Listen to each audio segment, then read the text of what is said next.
नमस्कार, मैं धीरेन्द्र और आप देख रहे हैं मिरर मीडिया। स्वागत है आपका जवाहर झारखंड में। एक नजर बढ़ते हैं अब तक की सुर्खियों पर।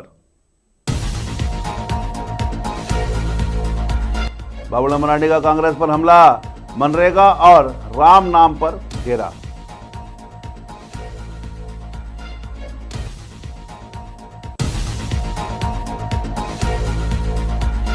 बाघमारा में स्वास्थ्य मेला 2026 का भव्य आगाज, मुफ्त जांच में उमड़ी भीड़।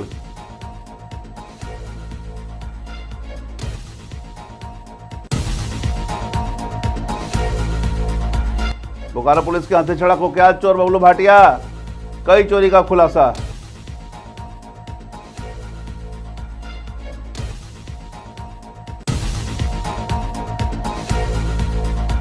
चिरकुंडा नगर परिषद के खिलाफ भाकपा माले का धरना, पूर्व अध्यक्ष उपाध्यक्ष पर गंभीर आरोप।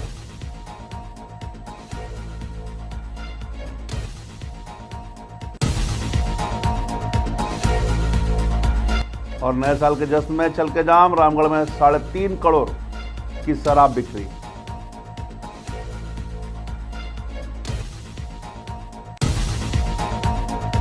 और अब खबरें विस्तार से। धनबाद के बाघमारा प्रखंड में लोगों को बेहतर स्वास्थ्य सेवाएं उपलब्ध कराने के उद्देश्य से प्रखंड स्तरीय स्वास्थ्य मेला का भव्य आयोजन किया गया। बाघमारा सामुदायिक स्वास्थ्य केंद्र परिसर में आयोजित इस मेले का उद्घाटन मुख्य अतिथि बाघमारा विधायक ने फीता काटकर किया। इस दौरान विधायक ने कहा कि हर वर्ष की तरह इस बार भी स्वास्थ्य मेला आयोजित किया गया है ताकि आम लोगों को उनके घर के नज़दीक स्वास्थ्य सुविधाएं मिल सके और वे अपने स्वास्थ्य के प्रति जागरूक हों। उन्होंने कहा कि प्रधानमंत्री के संकल्प के अनुरूप हर नागरिक का स्वस्थ रहना प्राथमिकता है। स्वास्थ्य केंद्र प्रभारी श्रीनाथ ने बताया कि मेले में विभिन्न विभागों के स्टॉल लगाए गए हैं, जहां निःशुल्क जांच, परामर्श और रोगों की शुरुआत पहचान की सुविधा दी जा रही है। ग्रामीणों ने मेले का भरपूर लाभ उठाया। वहीं इस मौके पर स्वास्थ्य कर्मियों के साथ बड़ी संख्या में स्थानीय लोग मौजूद रहे।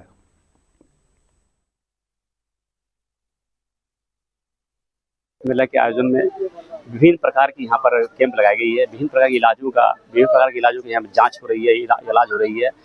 क्योंकि हम लोगों ने संकल्प लिया है कि हम सभी तमाम लोगों को हम लोग स्वस्थ रखने का काम करेंगे। हमारे आदरणीय मोदी जी भी संकल्प लिए हुए हैं कि पूरे भारतवर्ष में 140 करोड़ जनता को हम लोग स्वस्थ रखेंगे। उसका संकल्प के साथ इस आयोजन प्रत्येक साल प्रत्येक पेशी केंद्र की जाती है। निश्चित रूप से इस तरह कार्यक्रम करने से लोगों में जागरूकता आएगी, लोगों में जागरूकता फैलेगी और आभा कार्ड, स्वास्थ्य कार्ड, बीमा कार्ड के माध्यम से लोगों को भी फायदा मिलने जा रही है। बताना चाहता हूं कि प्रखंड स्तरीय स्वास्थ्य मेला का आयोजन बाघमारा प्रखंड में किया गया है। इसमें स्वास्थ्य विभाग के द्वारा चलाई जा रही विभिन्न योजनाओं को हम लोगों ने स्टॉल के माध्यम से प्रदर्शित करने का प्रयास किया है और इस प्रयास में हमारे सिविल सर्जन साहब, हमारे उपायुक्त महोदय और हमारे माननीय विधायक सर का बहुत बड़ा योगदान रहा है। साथ ही हमारी प्रमुख मैडम और जो भी यहाँ जनप्रतिनिधि हैं उनके सहयोग से हम लोगों ने ये स्टॉल और इस मेले का आयोजन किया है। इस मेले का मुख्य उद्देश्य है कि जनता के बीच में हम अपनी योजनाओं को रखें, उनको समझाएं कि आपको हम लोग अधिक से अधिक सेवा कैसे दे सकते हैं और इसी क्रम में हम लोगों ने विभिन्न स्टॉल का यहाँ पर निर्माण किया है। धनबाद के चिरकुंडा नगर परिषद कार्यालय के समक्ष भाकपा माले के बैनर तले 1 दिवसीय धरना का आयोजन किया गया। पूर्व घोषित कार्यक्रम के तहत 5 सूत्रीय मांगों को लेकर यह धरना आयोजित किया गया। धरना स्थल पर मौजूद जनप्रतिनिधियों ने चिरकुंडा नगर परिषद के पूर्व अध्यक्ष, उपाध्यक्ष और पदाधिकारियों पर जमकर निशाना साधा। नेताओं का कहना था कि चिरकुंडा के नागरिक आज भी सफाई, पानी और अन्य मूलभूत सुविधाओं के लिए संघर्ष कर रहे हैं, जिसके लिए पूर्व नेतृत्व पूरी तरह जिम्मेदार है। धरना के बाद विधायक अरूप चटर्जी के नेतृत्व में प्रतिनिधिमंडल ने नगर परिषद की कार्यपालक अभियंता प्रियंका कुमारी से मुलाकात कर मांग पत्र सौंपा। विधायक अरूप चटर्जी ने बताया कि वार्ता सकारात्मक रही और सही मांगों पर जल्द काम शुरू करने का आश्वासन मिला। उन्होंने कहा कि पूर्व सरकार के कार्यकाल में हुए कथित भ्रष्टाचार, खासकर प्रधानमंत्री आवास योजना के दुरुपयोग के मामले को लेकर भी आंदोलन किया गया है। लापरवाही मिलने पर यह मुद्दा विधानसभा में भी उठाया जाएगा। भाजपा मुख्यालय में नेता प्रतिपक्ष बाबूलाल मरांडी ने प्रेस कॉन्फ्रेंस कर कांग्रेस और राज्य सरकार पर तीखा हमला बोला है। उन्होंने कहा कि प्रधानमंत्री का सपना महात्मा गांधी के सपनों को भारत बनाना है और केंद्र सरकार उसी दिशा में काम कर रही है। बाबूलाल मरांडी ने कहा कि राम का नाम सुनते ही कांग्रेस को परेशानी होने लगती है। पहले कांग्रेस सदन में हंगामा करती थी और अब सड़क पर उतरकर हंगामा कर रही है। मनरेगा को लेकर उन्होंने कहा कि नए कानून में 125 दिनों के रोजगार की गारंटी दी गई है, जो मजदूरों के लिए लाभकारी है। उन्होंने आरोप लगाया कि पुराने मनरेगा में बड़े पैमाने पर घोटाले हुए हैं और 40% तक कमीशनखोरी के सबूत मिले हैं। नए कानून में तकनीकी के माध्यम से मजदूरों को भुगतान होगा, जिससे भ्रष्टाचार पर रोक लगेगी। उन्होंने हेमंत सरकार से केंद्र के बकाया बताए जा रहे 1,36,000 करोड़ रुपए का पूरा ब्यौरा जनता के सामने रखने की मांग की। केंद्र सरकार ने विकसित भारत रोजगार एवं आजीविका मिशन ग्रामीण गारंटी अधिनियम 2025 पारित हुआ है और इसके पीछे का मूल उद्देश्य आप सबको ध्यान में है ही विषय कि केंद्र की जो एनडीए सरकार है आदरणीय नरेंद्र मोदी जी के नेतृत्व में चल रही है, तो गांधी के सपनों का भारत हमें बनाना है। और देश के प्रधानमंत्री आदरणीय नरेंद्र मोदी जी ने कहा कि वे 2047 तक हमें विकसित भारत बनाना है। तो स्वाभाविक है कि जब हम गांधी के सपनों का भारत बनाना है और इसलिए ही इसको बड़ा सोच समझ करके इस नाम को रखा गया है विकसित भारत रोजगार एवं आजीविका मिशन गारंटी अधिनियम 2025। उसी का शॉर्ट फॉर्म में VBG राम जी अधिनियम 2025। अब जिस समय से पता नहीं कि कांग्रेस वालों को क्या होता है कि राम जी का नाम सुन करके उछल पड़ते हैं लोग, और आप तो लोग सड़क पर उछल रहे हैं, नाचने लगे। भाई इन सबको पता होना चाहिए कि भाई गांधी जी के जो आराध्य थे वो भगवान राम थे, और इसलिए गांधी जी ये कहा करते थे कि भाई हमें राम राज लाना। इसलिए मैंने कहा कि भारत के जो प्रधानमंत्री नरेंद्र मोदी जी कि गांधी के सपनों का भारत। झारखंड में पैसा नियम लागू किए जाने को लेकर सियासत गर्मा गई है। इस मुद्दे को लेकर पूर्व मुख्यमंत्री चंपई सोरेन ने राज्य की गठबंधन सरकार पर जोरदार हमला बोला है। उन्होंने कहा कि बरसों की देरी के बाद सरकार ने पैसा नियम तो लागू किया, लेकिन यह नियम आदिवासी समाज के हितों के बजाय उनके अधिकारों को कमजोर करने वाली है। चंपई सोरेन ने कहा कि 1996 में बने पैसा कानून को लागू करने में राज्य सरकार को करीब 25 साल लग गए और सत्ता में 7 साल रहने के बाद जो नियम बनाए गए वे आदिवासियों के संवैधानिक शक्तियों को खत्म करने का काम हो रहा है। उन्होंने आरोप लगाया कि नियम पुस्तिका के शुरुआती पत्रों में ही ग्राम सभा और ग्राम पंचायत के अधिकारों में कटौती कर दी गई है। पूर्व मुख्यमंत्री ने कहा कि आदिवासी समाज की पारंपरिक व्यवस्था, गांव के प्रमुखों और ग्राम सभा की भूमिका को लगभग समाप्त कर दिया गया है। ऐसे में साधारण आदिवासी इन नियमों के वास्तविक प्रभाव को समझ भी नहीं पाएंगे। उन्होंने भी कहा कि पहले ग्राम सभा को CNT एक्ट से जुड़े मामलों पर निर्णय का अधिकार था, लेकिन अब उसे केवल घरेलू विवादों और स्कूल जैसे सीमित मामलों तक बांध दिया गया है। अंत में उन्होंने चेतावनी भी दिया कि आदिवासी समाज और पारंपरिक प्रमुखों के साथ मिलकर वे आने वाले दिनों में सरकार द्वारा लाई गई पैसा नियम पुस्तिका का विरोध करेंगे और जरूरत पड़ी तो उसे फाड़ने से ही पीछे नहीं हटेंगे।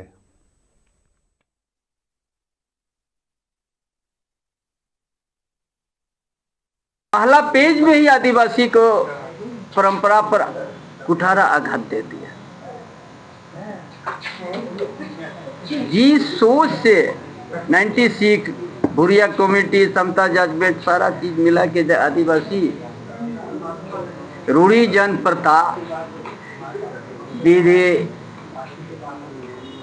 धार्मिक सामाजिक प्रथा जो संरक्षण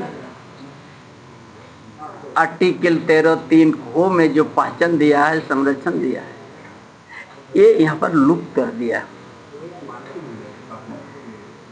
लुप्त ऐसे कर दिया है, अधिनियम से अभिप्रेत पंचायत उपवन क्षेत्र पर विस्तार अधिनियम 96 है ना, बैठक से अभिप्रेत पारंपरिक ग्राम सभा की बैठक, यही आपको खत्म कर दिया है। परंपरा के रूढ़ी जन प्रथा, विधियों, सामाजिक, धार्मिक जो आर्टिकल में पहचाना, संरक्षण दिया है, ये चीज खत्म कर दिया। माने मूल भावना को, आदिवासी का मूल भावना कोई खत्म कर दिया। पाकुड़ में सोहराय पर्व के सफल आयोजन को लेकर मंगलवार को अनुमंडल पदाधिकारी कार्यालय में एक अहम बैठक आयोजित की गई। बैठक की अध्यक्षता अनुमंडल पदाधिकारी शाइम मरांडी ने की। इस दौरान पर्व की तिथि, आयोजन स्थल और व्यवस्थाओं को लेकर विस्तार से चर्चा की गई। बैठक में BDO समीर अल्फ्रेंड मुर्मू, उप समाहर्ता जेम्स सोरेन, अंचल अधिकारी अरविंद कुमार बेदिया के अलावा विभिन्न पंचायतों के मुखिया सहित कॉलेज के छात्र छात्राएं भी उपस्थित रहे। बैठक में सर्वसम्मति से आगामी 12, 13 और 14 जनवरी को सोहराय पर्व मनाने का निर्णय लिया गया। एसडीओ ने कहा कि सोहराय पर आदिवासी समाज की सांस्कृतिक पहचान है, इसे शांति, सौहार्द और अनुशासन के साथ मनाया जाए। बैठक के दौरान सुरक्षा, स्वच्छता, सांस्कृतिक कार्यक्रमों और सहभागिता से जुड़े कई अहम बिंदुओं पर भी चर्चा की गई। प्रशासन और जनप्रतिनिधियों ने मिलकर आयोजन को सफल बनाने का संकल्प लिया।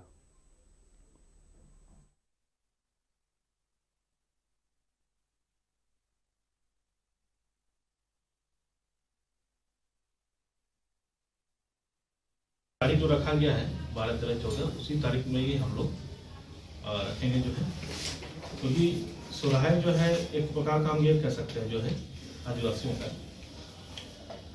प्रैक्टिकली अगर समझा जाए जो है, हम लोग भगवान के पास जो है परिवार को लेकर के, बच्चों को लेकर के लोग जाते हैं अपना व्यक्तिगत चीज़ों को रखने के लिए, है ना, इस पर हमें आशीष दे या इस पर हमें। बोकारो जिले में चोरी की वारदात को अंजाम देने वाला कुख्यात चोर बबलू राम और भाटिया आखिरकार पुलिस के हत्थे चढ़ गया। बता दें कि पुलिस ने न्यायालय परिसर के बाहर चोरी की प्लानिंग करते हुए उसे रंगे हाथ गिरफ्तार किया। पकड़ा गया बबलू भाटिया बोकारो का सातिर चोर है, जो लंबे समय से पुलिस के लिए सरदर्द बना हुआ था। उसने बोकारो जिले के विभिन्न थाना क्षेत्र के कई बड़ी चोरी की घटनाओं को अंजाम दिया। पुलिस ने आरोपी के पास से लगभग 1 किलो चांदी और 9 जोड़ी पायल, एक लैपटॉप और ताला तोड़ने में इस्तेमाल होने वाले लोहे का औजार बरामद किया है। पुलिस अब उसे सोनार को भी रिमांड पर लेने की तैयारी में है, जिसने चोरी के गहने खरीदे थे और जो फिलहाल चास जेल में बंद है। पुलिस के अनुसार आरोपी के सहयोगी पहले रेकी करते थे और फिर दिन या रात किसी भी समय चोरी की वारदात को अंजाम देते थे।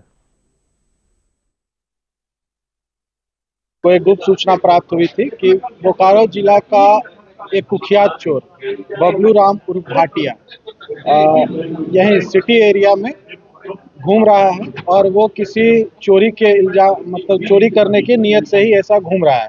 तुरंत जो है सो गश्ती दल, टाइगर मोबाइल, इन सबों को एक्टिव करके तुरंत उधर भेजा गया और उन लोगों के द्वारा त्वरित कार्रवाई करते हुए इसको पकड़ा गया है। कोर्ट के पास से, कोर्ट के बाहर से पकड़ा गया बबलू राम उर्फ भाटिया को, जो कि बहुत ही बड़ा कुख्यात चोर है और काफी बड़ी बड़ी घटनाओं का, चोरी की घटनाओं को यहाँ पे कारित किया है सिटी एरिया में विशेषकर। और ये जो बबलू राम है उर्फ भाटिया, इनके ऊपर जो है सो पूर्व में भी काफी आपराधिक इतिहास रहा है।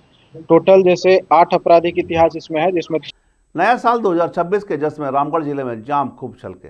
9 वर्ष के मौके पर शराब की बिक्री ने पिछले साल का रिकॉर्ड तोड़ दिया है। उत्पाद विभाग के आंकड़ों के अनुसार जिले में नए साल के अवसर पर करीब 3 करोड़ 50 लाख रुपए की शराब की बिक्री हुई है, जो बीते वर्ष की तुलना में कहीं अधिक है। सहायक उत्पाद आयुक्त विमल लकड़ा ने बताया कि इस वर्ष शराब की बिक्री पिछले साल से बेहतर रही है, जिससे विभाग को अच्छा खासा राजस्व प्राप्त हुआ है। उन्होंने कहा कि 9 वर्ष के दौरान शराब दुकानों पर भारी भीड़ देखी गई और तय नियमों के तहत बिक्री की गई। हालांकि जश्न के साथ साथ विभाग ने अवैध शराब के खिलाफ भी सख्ती दिखाई। सहायक उत्पाद आयुक्त ने स्पष्ट किया कि अवैध शराब की तस्करी और बिक्री पर रोक लगाने के लिए जिले भर में लगातार छापेमारी अभियान चलाए जा रहे हैं। दोषियों के खिलाफ त्वरित और कड़ी कार्रवाई की जा रही है ताकि कानून व्यवस्था बनी रहे। इस वर्ष नए 9 वर्ष के अवसर पर 30, 31 और 1 तारीख को दुकानों से शराब की पिछले वर्ष की तुलना में अच्छी बिक्री हुई है। पिछले वर्ष लगभग 2 करोड़ 80 लाख बिक्री राशि थी, जो इस वर्ष 9 वर्ष के अवसर पर 30, 31 और 1 तारीख को लगभग 3 करोड़ 50 लाख की बिक्री राशि प्राप्त हुई है। तो पिछले साल के मुकाबले अच्छा रहा है इस वर्ष? पिछले वर्ष की अपेक्षा इस वर्ष अच्छी बिक्री हुई है। मैडम, इसके अलावा एक सवाल रहेगा कि कई जगहों से रामगढ़ जिले की बात करें तो अवैध शराब की बात होती है, जिसमें महुआ हो या अलग सामग्री पाई जाती है, जिससे कहीं न कहीं लोगों को नुकसान पहुंचता है। उसके लिए उत्पाद विभाग रामगढ़ क्या कर रही है? उत्पाद विभाग रामगढ़ के द्वारा इस दिशा पे लगभग मतलब प्रत्येक दिन छापामारी की जा रही है और हमारे यहाँ जो भी टीम है वो हर एक प्रतिदिन हम लोग इस पर छापामारी का कार्य कर रहे हैं और जहाँ से भी सूचना प्राप्त हो रही है उस पर त्वरित कार्रवाई की जा रही है। कड़ाके की ठंड के बीच हजारीबाग जिला सत्र न्यायालय ने एक सराहनीय और मानवीय पहल करते हुए जरूरतमंदों को राहत पहुंचाई है। जिला सत्र न्यायालय और जिला विधिक सेवा प्राधिकार के संयुक्त तत्वावधान में जिले के गरीब, असहाय और बेघर लोगों के बीच कंबल वितरण शुरू की गई। इस अभियान के तहत न्यायालय और विधिक सेवा प्राधिकार के कर्मी जिले के विभिन्न इलाकों में पहुंचकर ठंड से जूझ रहे जरूरतमंदों को कंबल वितरित कर रहे हैं। अधिकारियों ने बताया कि इस पहल का उद्देश्य ठंड के मौसम में समाज के कमजोर वर्गों को सुरक्षित रखना और उन्हें मानवीय सहयोग प्रदान करना है। वितरित किए जा रहे कंबलों की गुणवत्ता भी बेहतर है, जिससे लोगों को ठंड से राहत मिल रही है।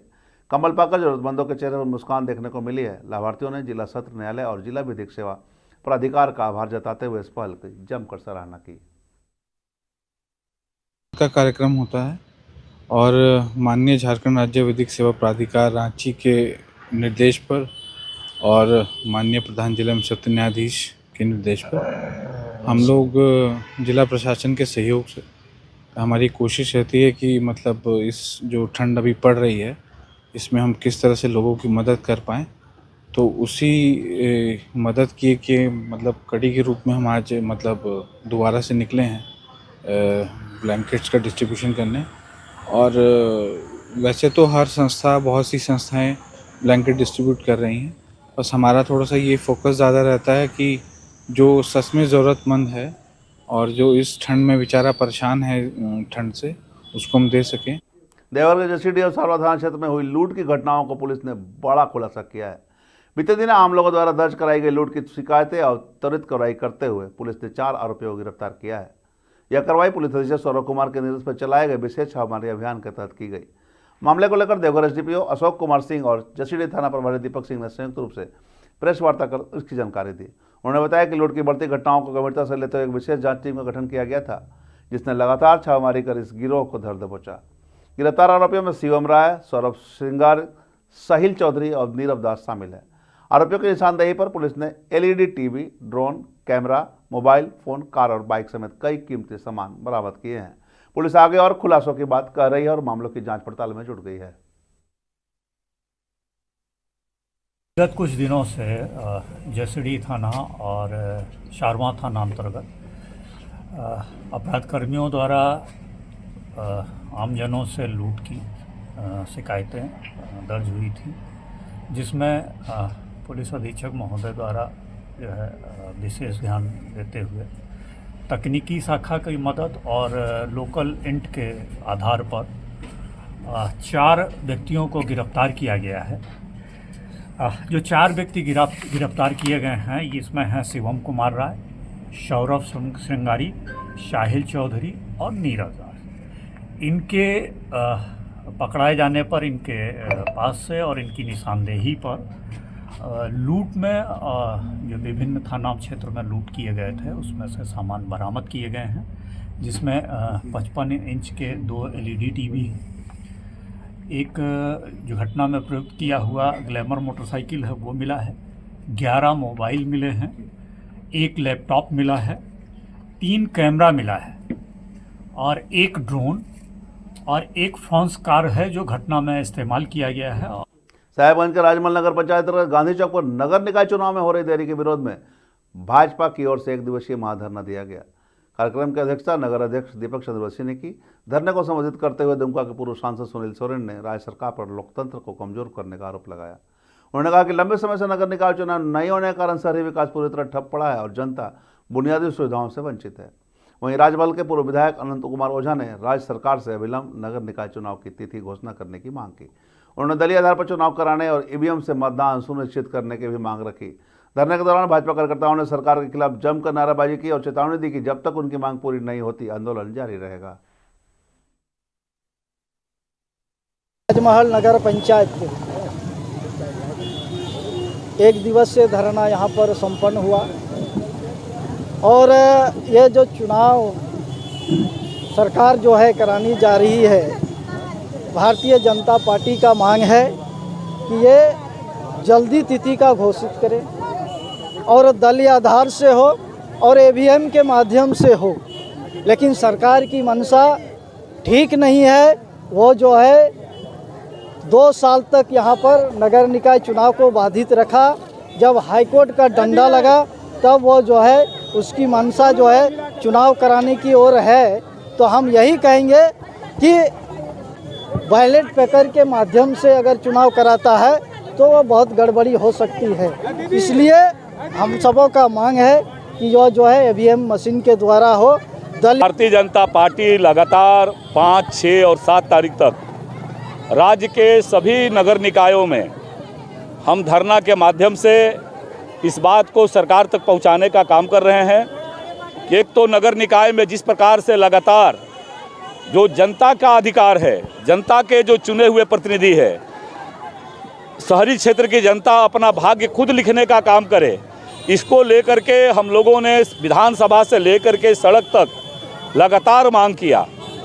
और अब आज माननीय उच्च न्यायालय के आदेश पर चुनाव कराने की प्रक्रिया जब प्रारंभ हुई है, तो अभी भी वर्तमान इंडी अलायंस की सरकार लगातार किसी न किसी प्रकार से टाल मटोल करने का काम कर रही है।